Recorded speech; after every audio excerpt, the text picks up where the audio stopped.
And happy February 20th, 2021. If you can hear me, let me know over in the chat, please. Give me a thumbs up. Let me know how the audio is. Is the level too low? Do I need to adjust it? Does it sound clear? Good morning, everybody. February 20th, 2021. You probably saw the screenshot, probably wondering what that's all about. So I want to welcome everybody here this morning. And I just need to make sure that you can all hear me. I see a few people starting to filter in. Not seeing anything in the comments. So let me know if you can hear me. Good morning. Can you hear me? Yeah. So it's 8:30 Central. People are filtering in. Been live for about a minute. 7 people now. As the YouTube machine starts spreading the word that we're live. Good morning, everybody. Make sure you're hitting that thumbs up. Let YouTube know that you're interested in us, even though they only sell ads on the videos that they want to. Just lets them know that we're still here. We're still making content.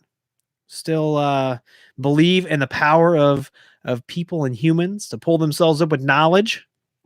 So make sure you give us a thumbs up. Good morning, Tony. Yeah, is this sounding nice and crisp? That's really what I'm worried about. All of you that are in the United States, you know what time it is. It's almost March and heading into April 15th, famous tax day in the United States. So this weekend, I'm working on getting all my tax stuff together for my accountant. I love my accountant. She is fantastic. She knows a lot of the things, and I definitely depend on my accountant a lot. She answers a lot of my what might be stupid questions, but she's great. She's great, and definitely got to hire an accountant. Everybody's piling in. I can start seeing people coming in. Good morning. What's up? What's up, Tony? What's up, Joe? What's up, Gibby, Dave, Adam, Carlos, Brian, JD, Adrian, Paul, Jeffrey, Brian. Everybody's here. Hyper Protagonist from the UK, the place where we get to purchase products 6 years after Willie's reviewed them. You should start a distributorship. Sup, Atticus Faith, Bob Carpenter from the frozen land of the syrup cartel. If you haven't checked that out, Weibo's in. Terry. Yeah, so we are. So a lot of times when I'm planning these videos, one thing, James is here. James in the house. And Mike is down where it's warm, down in Mexico. I'm just got location jealousy going on a little bit. So if you saw my last video, so sometimes what I need to do is I need to put out, technical content. I don't really do the unboxing thing, but I need to put out technical content. So that DFS video, put that out. I hope that explained what DFS is. It's a conversation that I usually have with people when we're working on their Wi-Fi, and I see that they're using the DFS channels. We usually have that conversation. But Terry, you're right.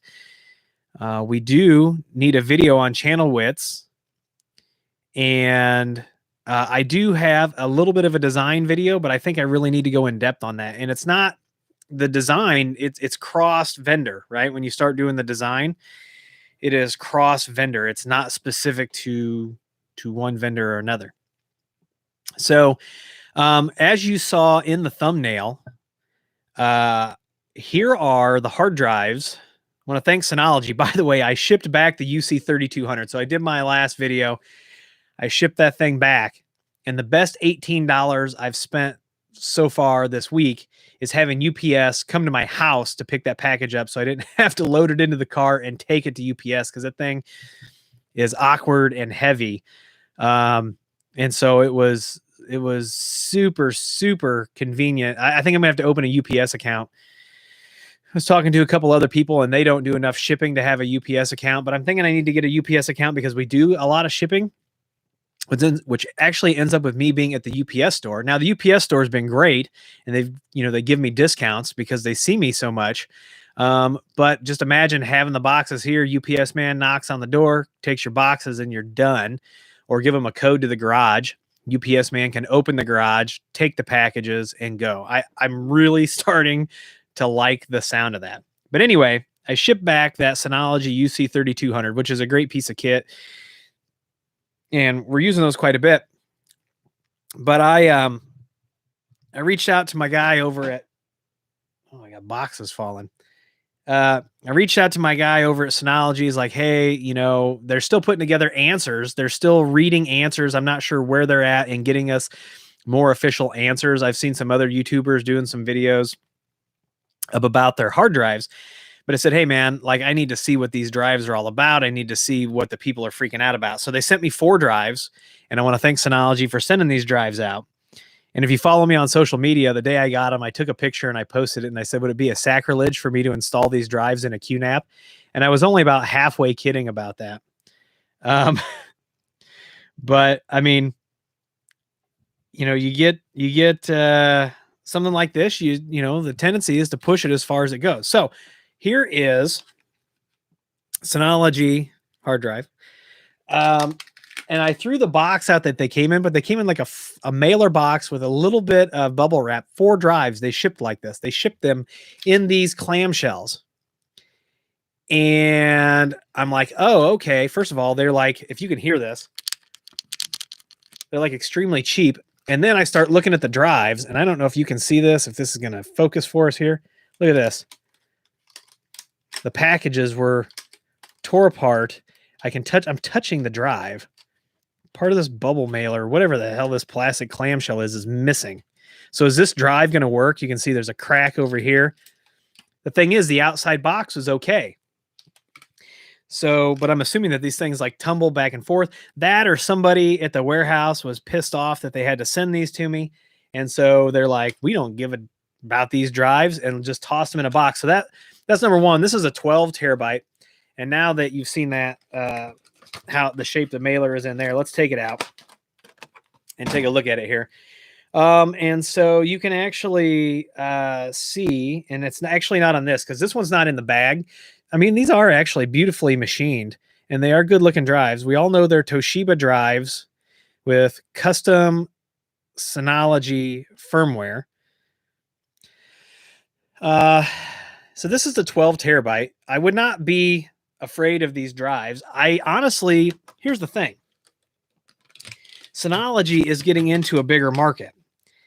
And so it makes sense for them to do this for their larger enterprise devices. These are not going to, if you own a DS device, settle down. They're not going to lock you into these drives, because if they do, you're going to go buy a QNAP, you're going to go buy something else that's not locking you in on the simple model. So people, just settle down. They're not locking you into these drives on the smaller devices. It is not going to happen. If Synology said, okay, we want to commit business suicide, we want to pull the plug on our business, we want to flush any ounce of credibility that we had, then they would do that. They're not going to do it. They are not going to lock the DSs into these. They're not. Mark it on the calendar. Today's February 20th. 2021, they're not going to lock all of their NASs into these drives. They're not going to do it. All right. So here is, so they sent me 2 12 terabyte drives, and then they sent me 2 8 terabyte drives. Yeah. So this package, this is an 8. And so what I thought was really interesting about this is that this 12 it's not in a, it's not in an electrostatic bag, right? The static sensitive bag, which I thought was weird, right? So maybe somebody else has already had this drive. The agreement that I have with Synology is that I get to keep most of this stuff that they send me and use it and do videos on it. So the 12 terabyte drives, neither one of them showed up in an electrostatic bag. Now the 8 terabyte drives did. And so this is the 8 terabyte drive. This packaging, not as beat up, still beat up. Maybe these are just used. Maybe I'm being just crazy and blowing this out of proportion. but this thing has had the crap beat out of it. I mean, the plastic's broken. What the hell is going on over there, Synology? People are freaking out about these hard drives, and then you send a YouTuber like the packaging's falling apart. Like, and I'm not gonna hide that. Like, that's how they shipped me the drives, which I appreciate the drives. I'm not complaining, but I'm just saying, like, it looks like they just didn't care. And I don't know what that's all about. And speaking of Synology, so we removed the, apparently somebody was getting complaints that we were selling licenses super duper cheap and undercutting everybody on surveillance station licenses. Once the complaints started, it took weeks to get quotes turned around. I even switched distributors because my inside sales guy at Synology was blaming it on, saying that, well, we'll get it turned around. And then it was taking Ingram Micro literally 2 weeks to turn around 16 CALs, and that's unacceptable. So we switched to Synex.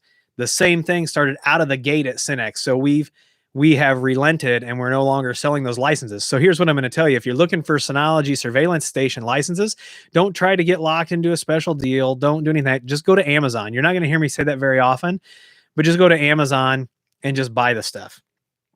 It'll get there quickly, and you won't have to worry about any of the BS that I had to deal with from distributors and all that to get your licenses. So just go to Amazon, buy your licenses, and be done with it. I want to thank all of you that did, participate in that program. Some of you are the reason that I actually had, I'm not going to get into that, but so here is the 8 terabyte drive. It's the HAT 5300-8T. Now, if we didn't know that these were Toshiba drives, there's no doubt now, because up here it tells us Toshiba Electronic, blah, blah, blah. What's that actually say? Toshiba Electronic Devices and Storage Corporation, which is not, I mean, I'm assuming that the nuclear that tanked and then they had to sell off their phone division.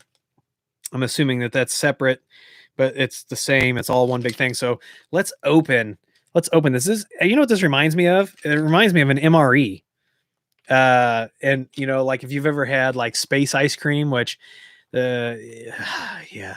space ice cream. Joe Trelli knows what I'm talking about. All right. So we're going to open this. Can you hear this? This is not an ASMR channel. I just thought that would be cool. And I know I don't do unboxing videos. This is an unbagging video. Okay.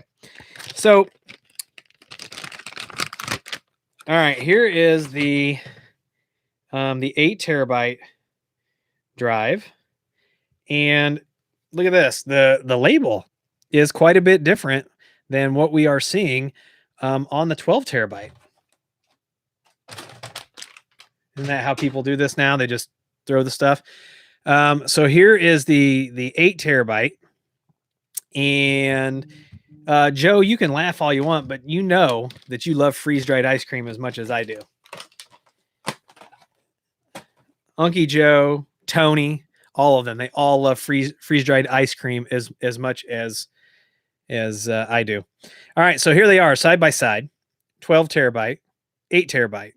So before I go just sticking these in the drive, I'm going to stick these in a dock, these 12 terabyters, since the packaging is so disparate, and I'm going to see if there's any data on these drives. Maybe there's data on the drives. That would be horrible if you shipped me drives that were used and still had data on it and I could read it. So maybe I should make a video just about that. Yeah, you can see, and I don't know, maybe these are supposed to be, maybe they're supposed to be so different. I don't know, but they are definitely different. But don't be afraid of these drives. If you're going to use higher end Synology enterprise, actual what they're considering enterprise devices, you're going to want to use these drives. It just makes the support complete. And who doesn't want complete support? Think about all those vendors we talk about that their support is horrible. And here's a vendor who, if you're using their high-end gear, wants to give you the best support possible. Now people are dumping on them, which doesn't make any sense to me. But I understand why people are. Look at the packaging on this. Look at this.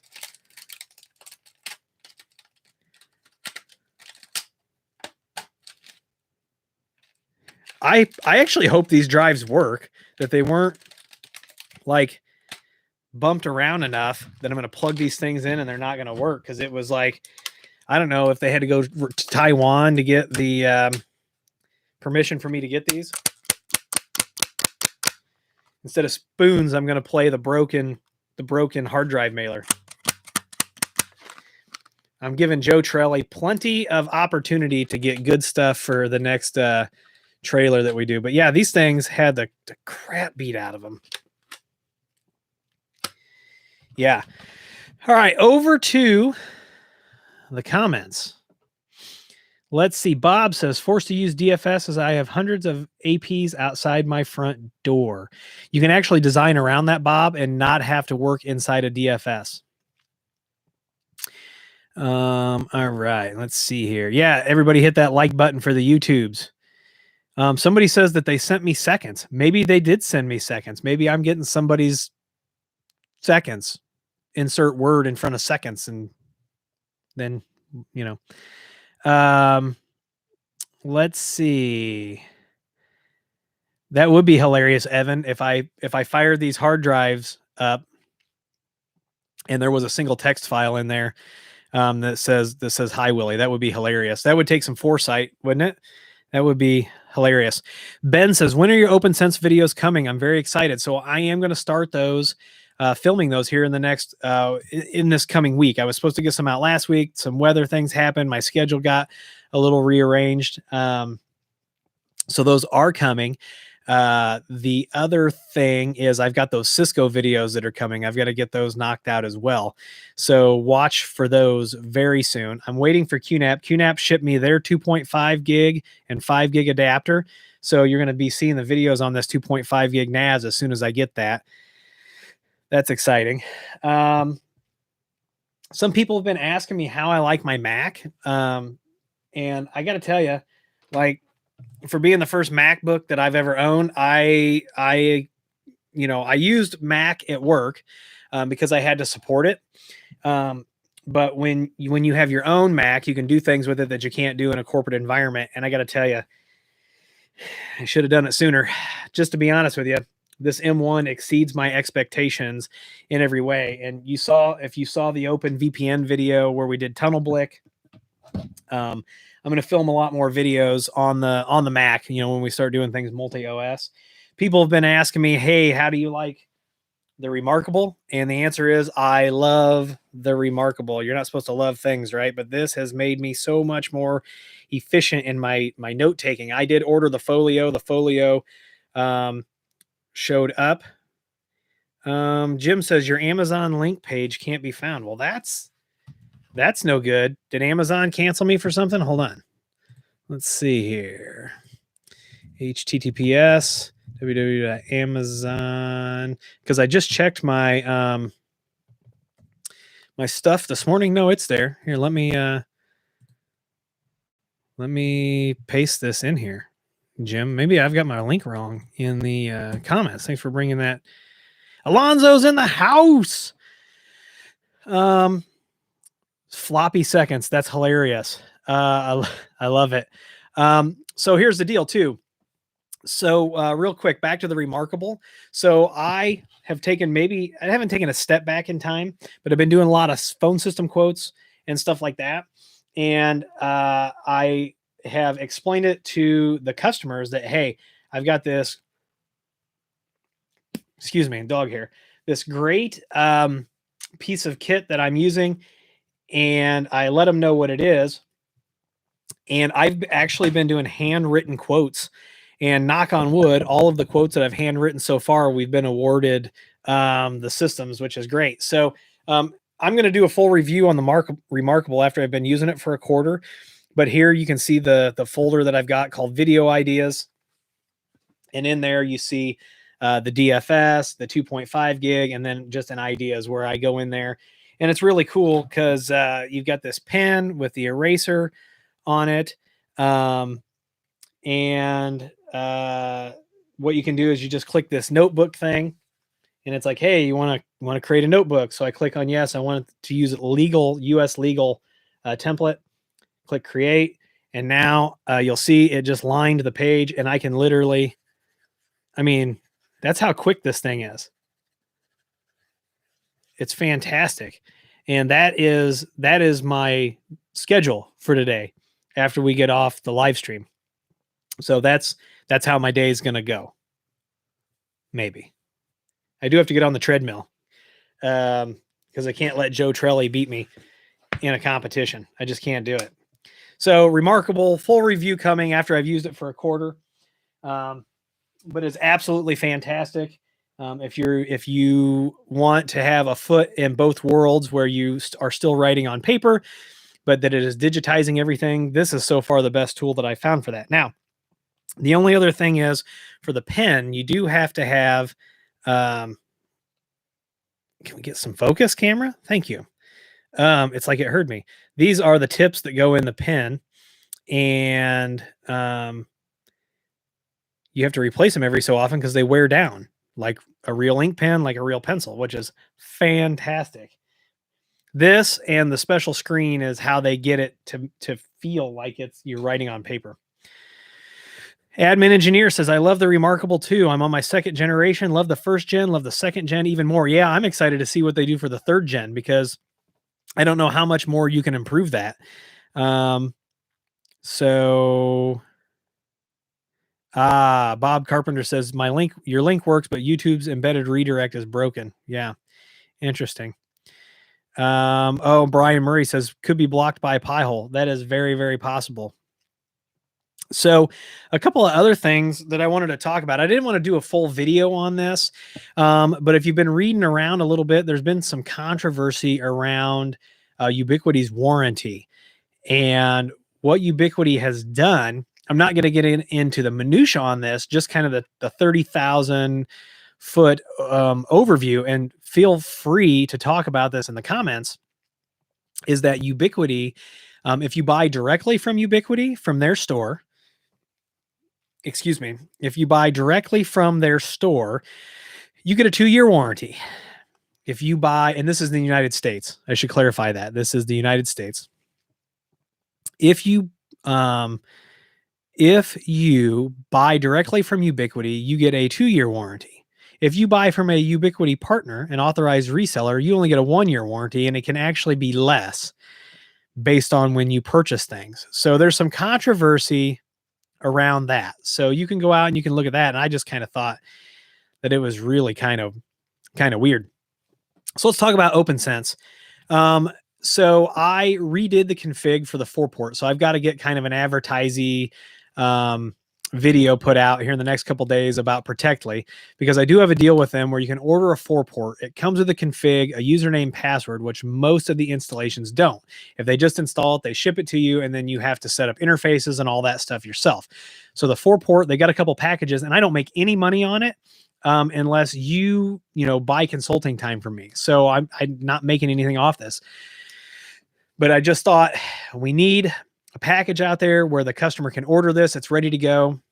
And we're going to do some other things like some load balancing configs. But anyway, the 6-port is getting so popular that I'm doing the same thing for the 6-port, where you're going to be able to order a 6-port Protectli with a Willie Howe approved configuration on it. And so I'm going to do a couple videos on that. I'm going to do a getting started, like if you don't order it with a package. Somebody has requested that. So you are going to see that. I'm not going to, I shouldn't say I'm not going to, but I might do like a from scratch video where if you've got a blank Protectli device, like how do I get OpenSense on there to begin with? I might do that. We'll see. But back to the comments real quick. So if you're buying GrandStream hardware, there's a 3-year warranty on GrandStream hardware. If you're buying Cambium hardware, there's like a 5-year on indoor. I think there's a 3-year on outdoor.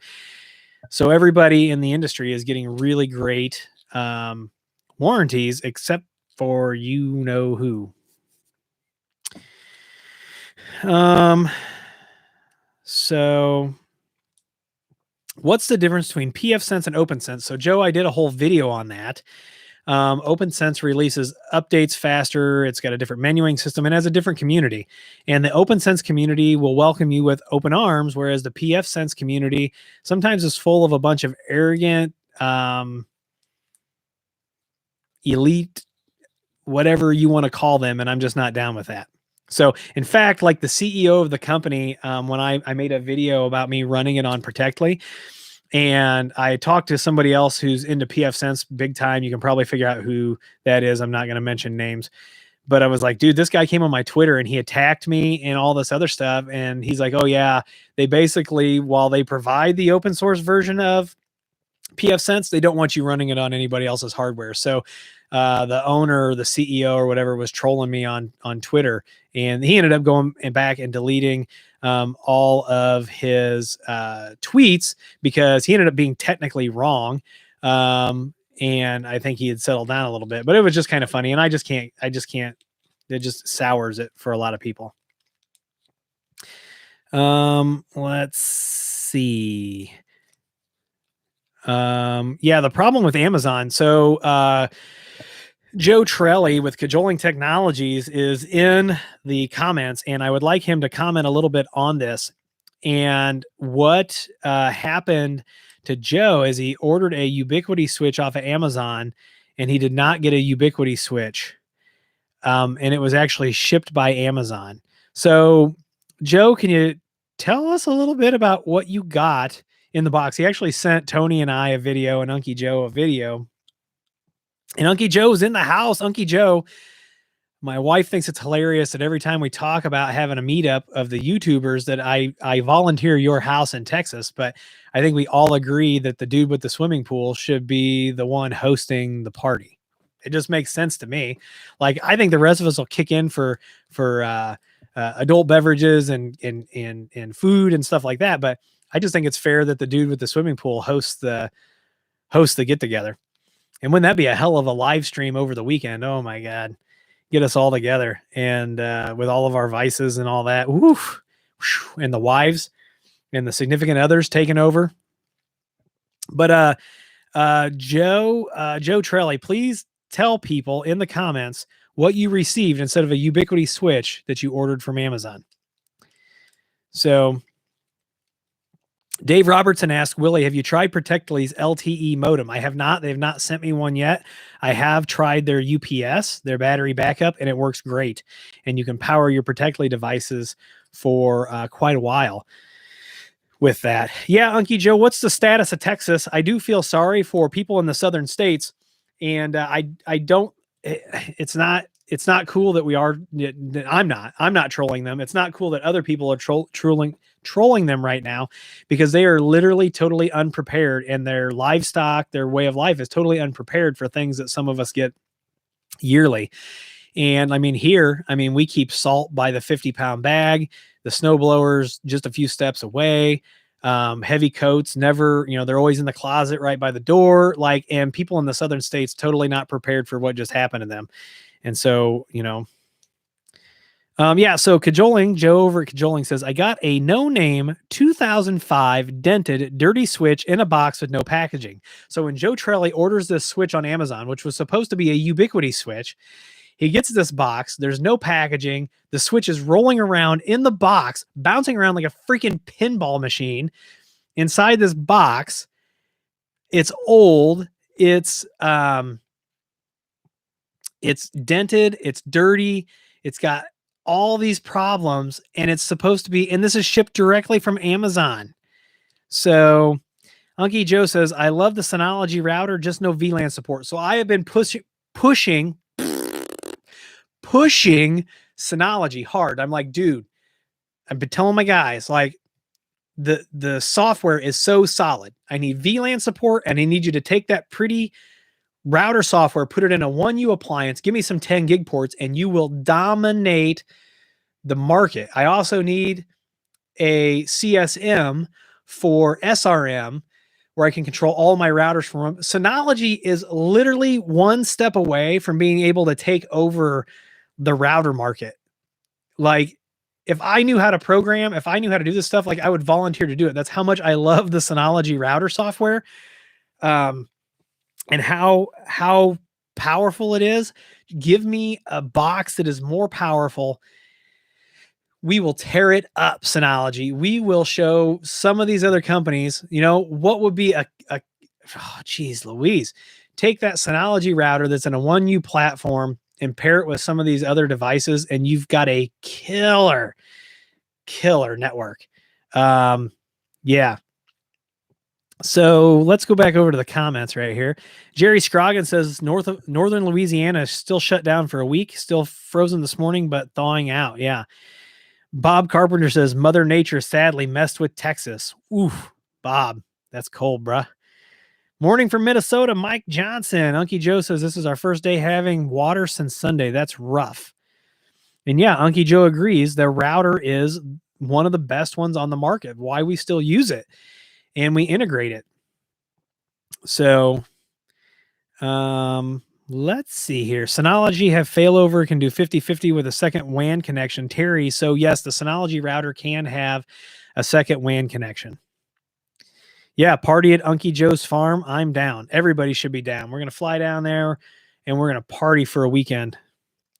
Cody from Mac Telecom Networks is in the house. Cody is lock, stock, and barrel. Ubiquity up to his eyeballs. And he's putting out some good stuff. Putting out some good stuff out there on TikTok. He just got a boatload of those Ubiquity patch cables that you see me use. All right, Unky Joe is reporting that the audio is breaking up. Is anybody else getting that, or is it just Unky Joe? Unky Joe, it could is it just Unky Joe's Texas internet right now? Is the internet messing with Unky Joe? Let me know if you're having audio problems. Also, make sure you're smashing that thumbs up button. Yeah. Oh, Unky Joe, it's the weather. It's the weather. So for those of you who are just joining us, you missed us talking about the Synology drives. So you are going to see a video on this very soon. We are going to torture these. They're going to go, first of all, I am going to put them in a device that is not Synology, see if they'll boot. The 12 terabyters came outside of a static bag. So we're going to boot those up, see if there's any data on these drives. But I've got a TerraMaster 2-disk NAS sitting right over there that I need to do a video on, and I'm thinking, perfect, throw a couple of these Synology drives in there, see if it'll boot. But then we are going to put these, what I'm actually going to do is I'm going to put all 4 of these drives in that 1621 XS Plus that I have, and I'm going to have 2 different volumes. I'll have a volume with the 12 terabyte drives and a volume with the 8 terabyte drives. We're going to run cameras on there. We're going to run Plex on there, all these different applications, and I'm going to torture these drives and see how they hold up. So, yeah, so there are some little audio pops, and I think that that's to be expected. So this week I am back to using the Zoom, and next week in the live stream, I'll be back with the Rode, which is a much higher class of device than the Zoom. But I'm really testing this Zoom out before I get it out in the field and seeing what is going to happen. And when I watched the live stream, when I did the playback last week a little bit while I was on the treadmill to punish myself, what I did was watch my live stream, and I did hear some little things, but here's the deal, right? This Zoom right now that you're hearing is being powered by 2 AA batteries, and you get 4 hours of recording or live audio on 2 AA batteries.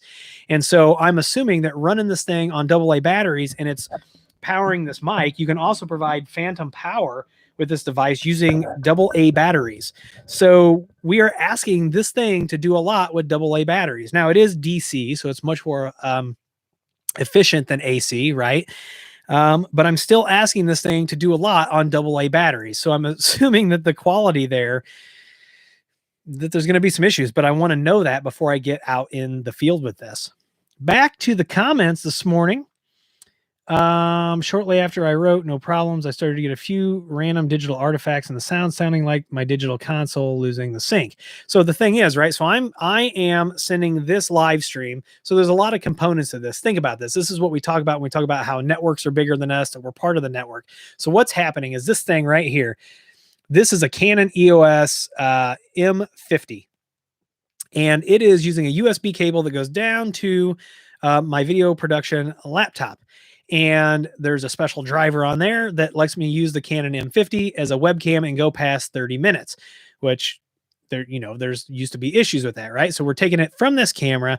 It's going down to the laptop. The laptop also has the Zoom plugged into it via USB. So now I've told a a browser plugin from YouTube that can access my camera, that it can access Zoom, right? So these things are feeding into the camera, going into whatever this thing is that YouTube's got going here, where we're mixing all this together.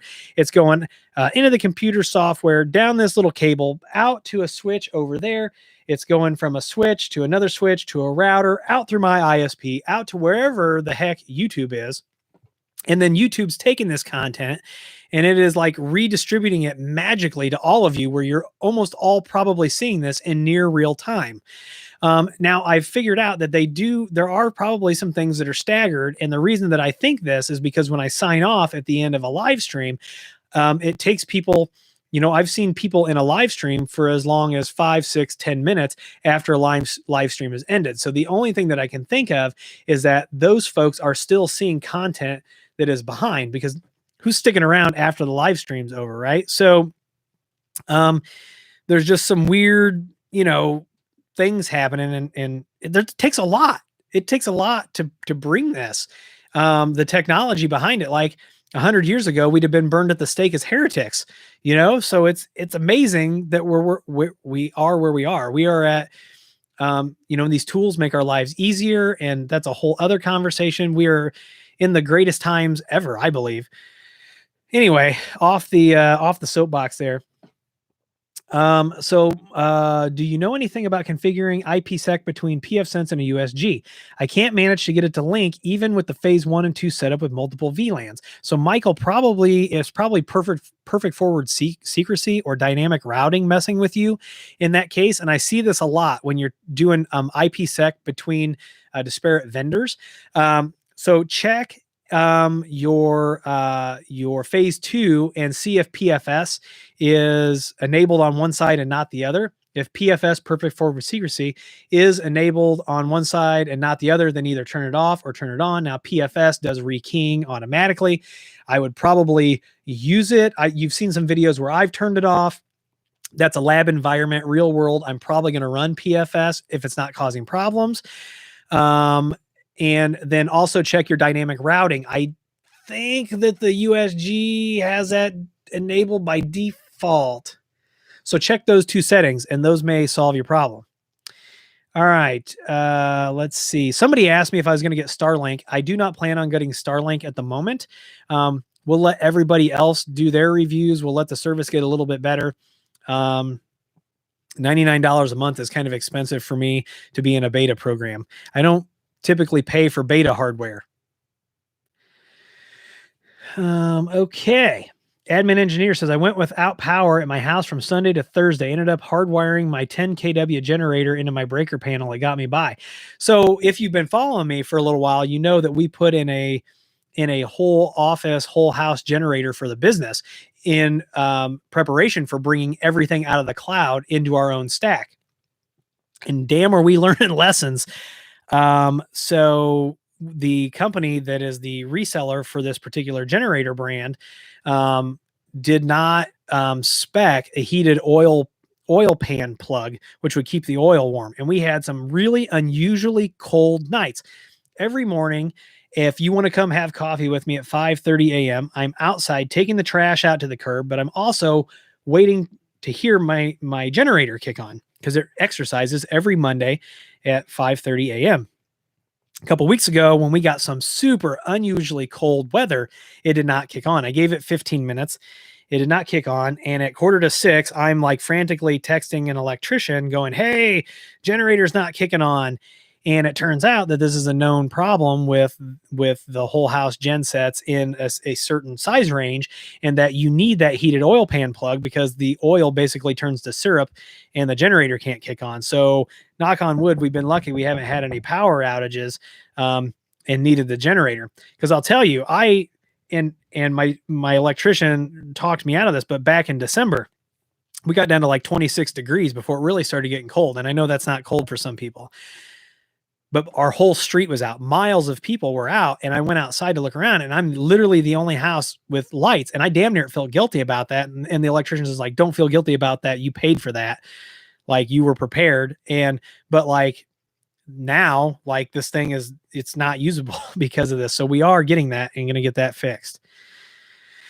So somebody's asking what should we use for a password manager? And somebody has asked me to do a Bitwarden on Synology video, so I am going to do that. It's not going to be in the next week, but Bitwarden is really the only password manager that's checking all of our boxes, where we can host the database in-house, or at least we can be in control of that database, and you can still have phones and computers and all these things using Bitwarden and hooked into your database where you're controlling all of that information. So that is coming. Bob Carpenter said YouTube definitely has a distribution system. When I do a trace route for YouTube, it's a 2-hop local address to me. Sometimes I use a VPN to go to another when I have issues there. Interesting. Wow. Mac Telecom Network says apparently in my area we're getting 10 gig fiber to the home. Here, I would literally have to sign away a child, a kidney, and still pay probably $5,000 a month for that. So that's awesome.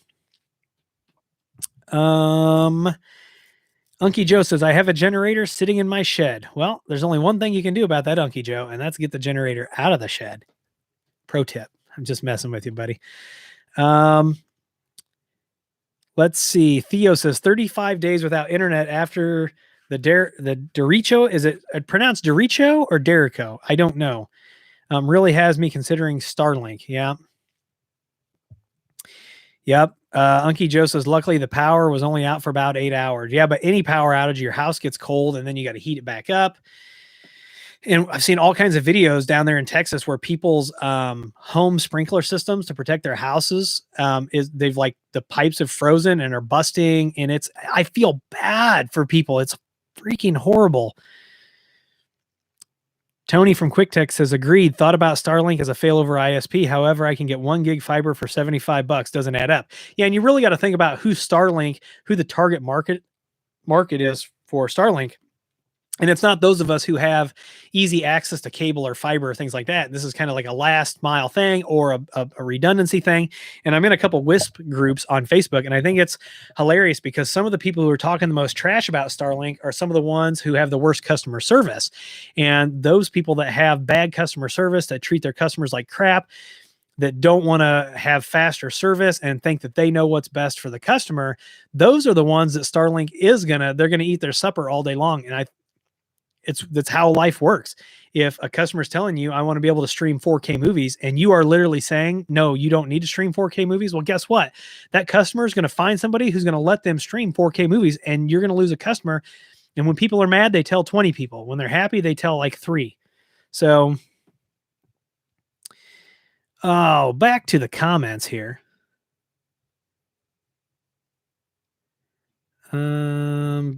Joe's blah, blah, blah, AWS, blah, blah, blah. Something about AWS and learning lessons. Anytime Joe says AWS, I start hearing static and I can't figure out what he's saying. Joe, did you say that you want me to send you some astronaut ice cream and we could do a live stream where we eat the astronaut ice cream together, which would be way better than, this is not brought to you by Reese's, but this is my last Reese's. And so I'm going to cut them up and eat them. My mouth just started watering like a dog hearing a bell. Anyway, back over to the comments. It's Derecho.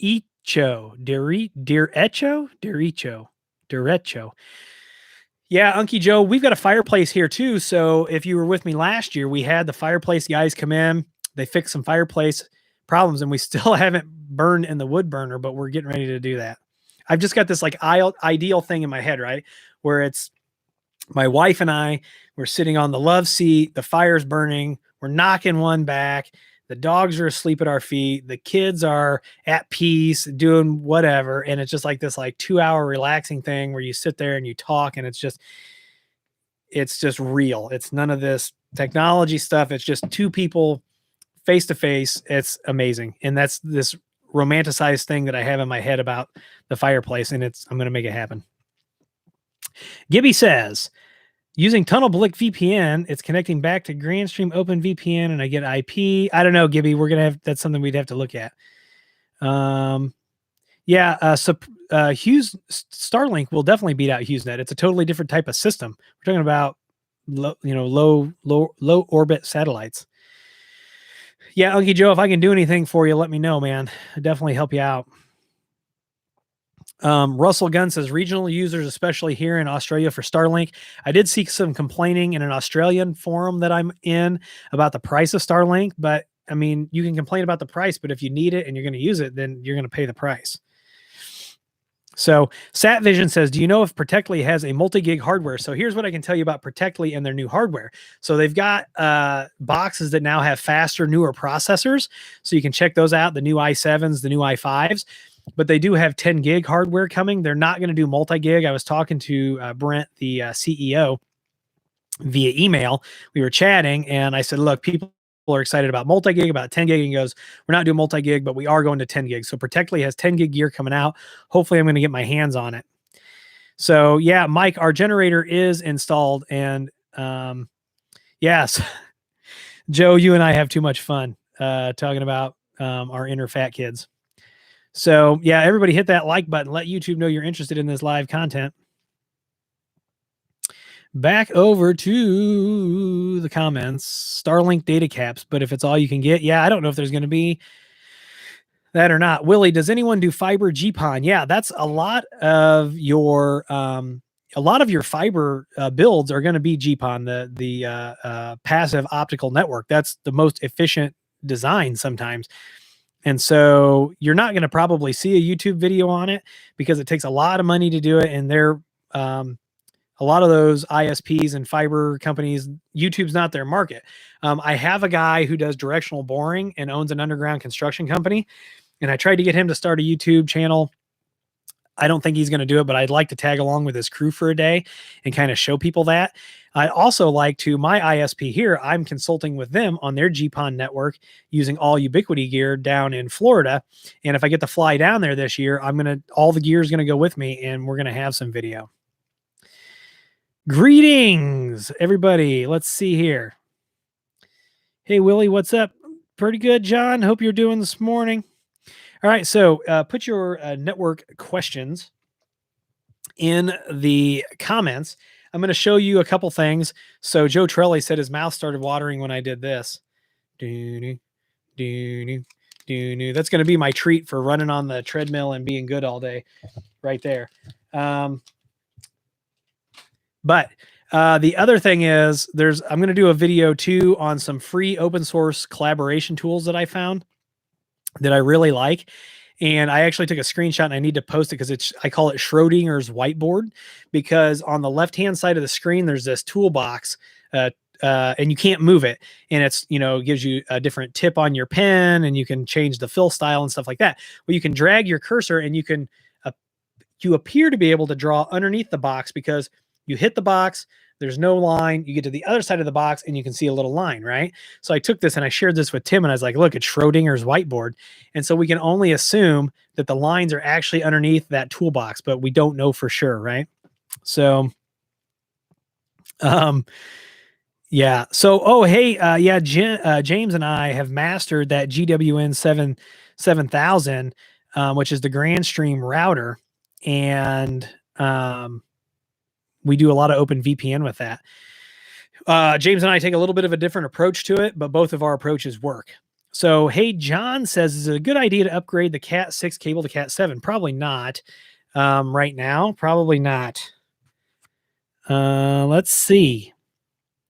Daryl says, hey, Willie, thanks for giving me an interesting talk to listen to while rebuilding the kids' gaming PC. No problem.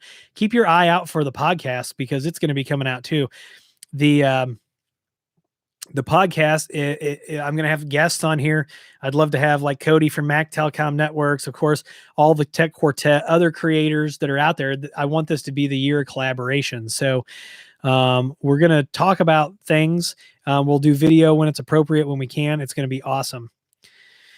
So Cody says, I have bags and bags of Reese's chocolate and I need to get it out of the house. Yeah. So I'm on the treadmill almost every day. And chocolate is actually giving me reflux now, which may not be a bad thing. So I have to take it easy. I can't just, so it might be a good thing. Am I excited for DSM-7? That is an understatement. DSM-7 is going to literally change the way that we build networks around Synology. So do yourself a favor. If you haven't watched the official Synology videos about DSM-7, They released them a couple months ago. Go check them out. And also, if you want to see a preview, first of all, they're taking Microsoft Azure on head on. Hopefully, Microsoft doesn't buy Synology and ruin the product like they do everything else, which we're going to talk about Microsoft here in a minute. But you're going to be able to do, now you can have backup domain controllers with Synology when you're running their version of Active Directory, which you couldn't do that before. Now you literally have backup domain controllers. You're going to be able to put this authentication in the Synology cloud. The other thing that you're going to be able to do is distributed file architecture, hybrid, which I believe is the future, hybrid file architecture and backup via the C2 cloud. So go check it out. I can't wait to do videos on it. It's going to be amazing, and it's going to change the way that we do business with Synology. I am actually super freaking excited about it. I'm actually going to take my wife out for dinner tonight. We went out last Saturday night for Valentine's Day. Neither one of us were feeling really great, but we're both feeling pretty good today, so we're gonna do that. Yeah, DSM-7 is a game changer. No doubt about it. It is a DSM-7 is a game changer. Yeah. And Unky Joe said it right there. Synology directory server is a game changer for me. The licensing fees out the window. And now you can have backup domain controllers. So now you can have two DS 220s, 219s, 218s, whatever the model number is. You can have two servers doing it. I mean, the architecture is amazing. I very rarely get super duper excited about, somebody told me in a video that I got chuffed, and I had to look that up, and it's an English term for excited, but I'm getting chuffed. Am I using that right? And am I using the right word? Now I'm questioning that, but I am super, super, super, super excited about DSM-7. And if Synology sells to Microsoft, I'm going to be very upset. Yeah. All right, back to the comments real quick. Rolled out a 60 handset Grandstream over Remote Connect 6302, runs beautifully for the last week. Yeah, so we've rolled out a couple small Remote Connects. My problem is we still don't know the pricing on it, but we are rolling out in small quantities. So, and yeah, Synology gave me the green flag. Go ahead, make DSM-7 videos. However, the amount of bug fixes and requests that they're getting is still astronomical. So I don't feel 100% comfortable in rolling out some of the videos because things could still change. But we are, I think Tim is going to do a video. And Tim, if you're here, I'm committing you to this, is going to do a video about how to fix your Plex, because Plex is actually fixed now on DSM-7. John Bentley asked, when does DSM-7 release? So I know nothing official, but if I had to guess at the rate that we're doing things, I would guess midsummer, maybe late summer, early fall release. Could be sooner. So, yeah, I am super, super, super excited.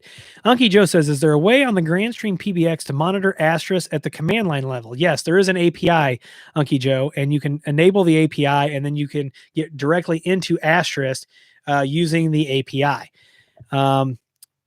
That's something that there is. I mean, there's hundreds of pages of documentation from Grandstream on that. And Grandstream actually has really good documentation. The problem with the Grandstream documentation, and I've talked to them about this, is actually being able to find it. So what I told Grandstream, I said, what you need to do is you need to go look and see how Synology does their documentation, because the Synology documentation is flipping amazing, and it's organized in a way that makes it super easy to find what we're looking for. And so I told Grandstream, I said, go look at that. And I don't copy it, do whatever you need to do. But if you take the power of the Grandstream documentation and you moved it into the Synology format, it's a knockout. It's going to be amazing. Tony, have a great day. I hope everything is going good with your wife. I hope you two have a fantastic day. I don't know what a more is, so I don't know. But let's talk about Microsoft. So I got a couple articles here on my phone real quick. And even Microsoft is, I mean, they are still relenting to the business world, because there are a lot of places that don't do the, come on, focus. There it is. Microsoft announces that the next version of Office is still not going to be subscription-based totally. I mean, they are getting pushback from the business world, especially if you're a government agency.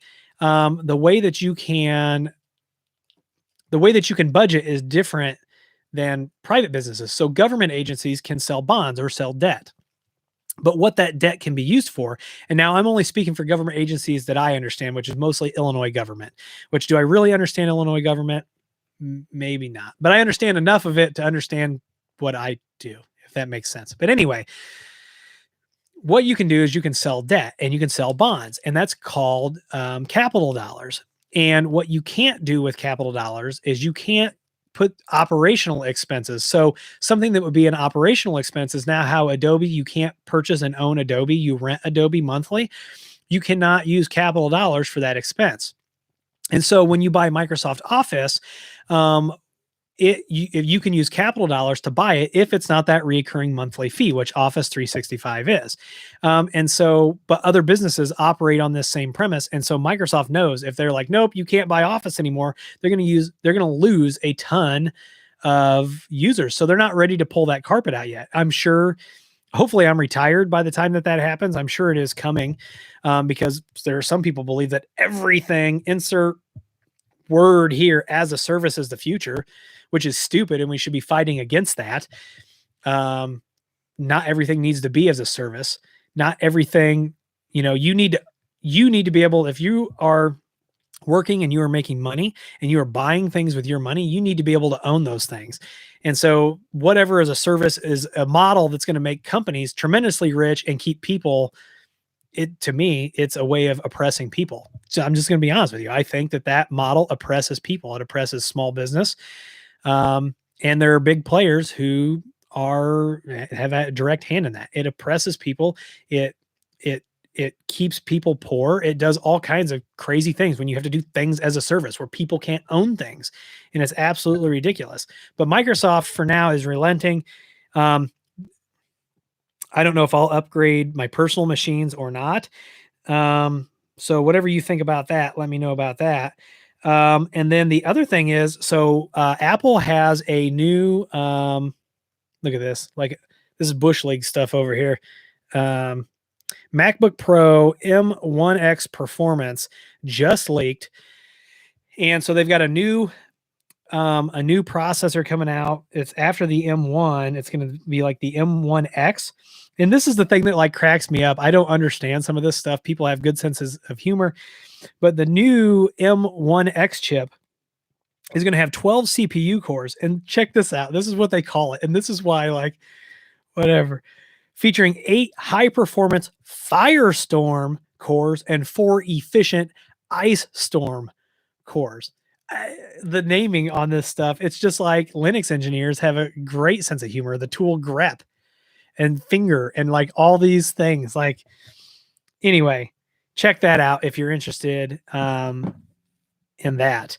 Let's see here. I'm going to show Unky Joe's comment. I don't know why YouTube hit it. Back to the comments. Unky Joe says, thanks, man. Me read documentation. I know sometimes I fall into that too, but I like to go back and read that. Excuse me. John says, what about the Synology 12 terabyte hard drive? So the 12 terabyte, if you weren't with me earlier, the 12 terabyte showed up. First of all, the plastic packaging, go back, watch the beginning of the live stream. The plastic packaging on these has taken a beating in transit. Second of all, the 12 terabyte drive showed up without its anti-static bag. The 8 terabyte drives are in their anti-static bags. I took this one out. But the 12 terabyte drives showed up with no anti-static bag. Is that how they're supposed to show up? I don't know. If you've purchased these drives, let me know in the comments if they show up without their anti-static bag. However, I have a feeling that somebody said I'm getting their floppy seconds. And so what I'm going to do is I'm going to plug this into my dock. I've got a dock up there that we use. It can be used to securely. Would you all like to see a video on how we can securely, instead of like destroying drives, securely erase them? Because I have a dock that does 1, 3, 12 paranoid passes and then prints out a receipt. Is that something you're interested in seeing?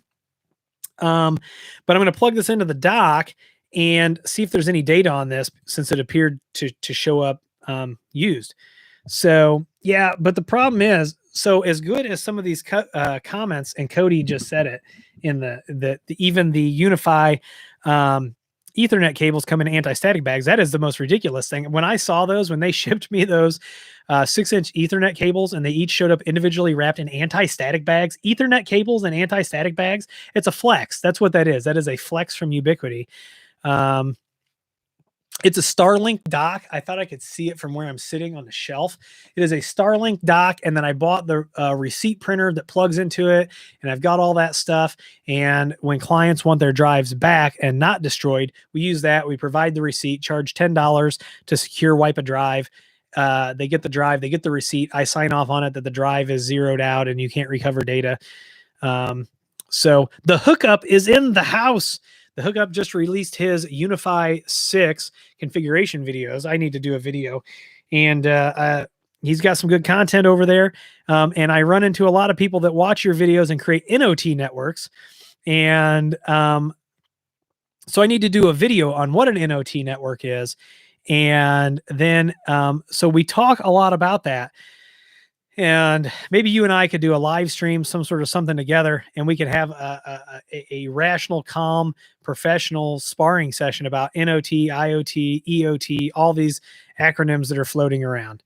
But the hookup says it's a huge problem for students too. Almost all students get Office for free for being a student, but the second they graduate, the switch turns off and they no longer have access. So I'm one of those old dudes that actually got the disc.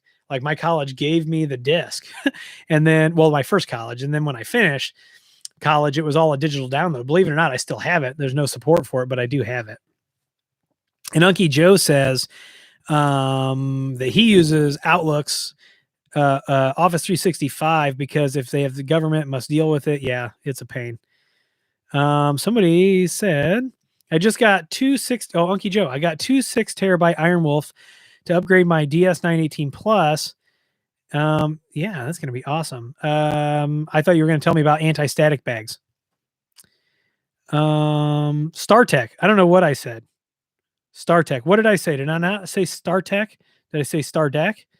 What did I say? I can't even remember what I said.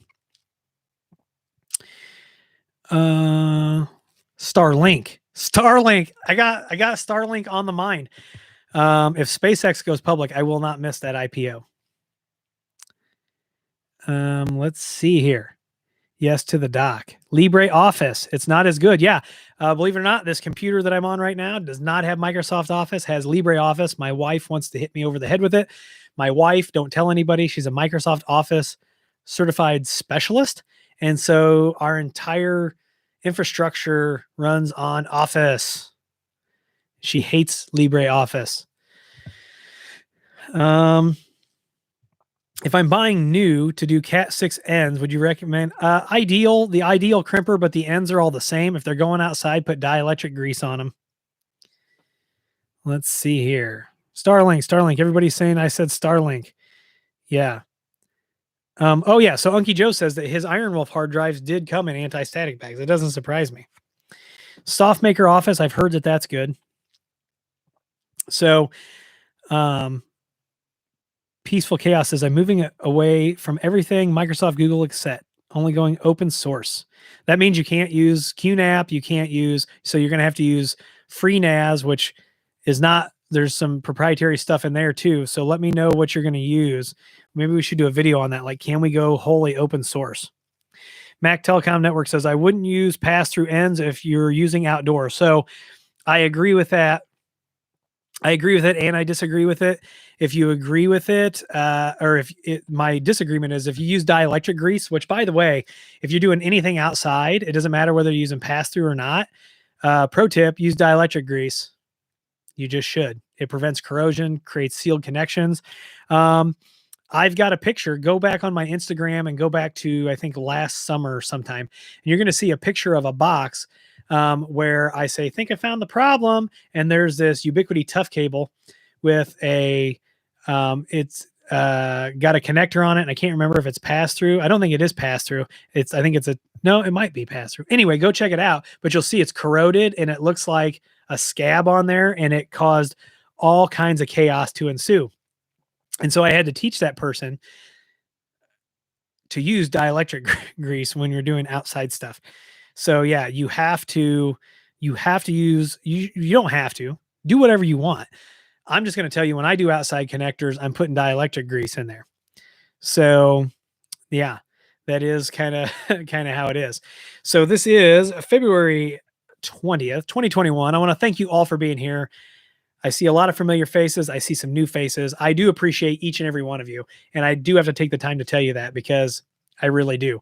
So I'm going to wrap this up. We've been at it about an hour. I got to work on some videos tomorrow. I'm actually teaching my wife how to configure phone systems tomorrow. So my wife is getting the official GrandStream training tomorrow. May run her through the certification program. She can display that cert proudly next to her Microsoft Office certified specialist certification. So I am going to teach her, because she's actually going to start doing phone system setup, installation, and support. So it's going to be fantastic. So that's what we're doing tomorrow. We've got 2 phone systems to knock out, get ready for UPS to ship. So it's going to be awesome. But I really do want to thank you all for being here. If you need IT consulting, go down to williehowe.com, fill out my contact form, our contact form. Someone will be in touch with you as soon as possible. We do have emergency rates now available, which we haven't previously offered. We are dipping our toe in that. So you can reach out about that. If you want to support the channel, Patreon is coming back. But for now, all of our affiliate links are down below. I want to thank you all for being here. And watch out for the new videos. They are coming. Everybody have a safe weekend. Be healthy, be safe, and I will see you in the next video. Maybe if I can end this one.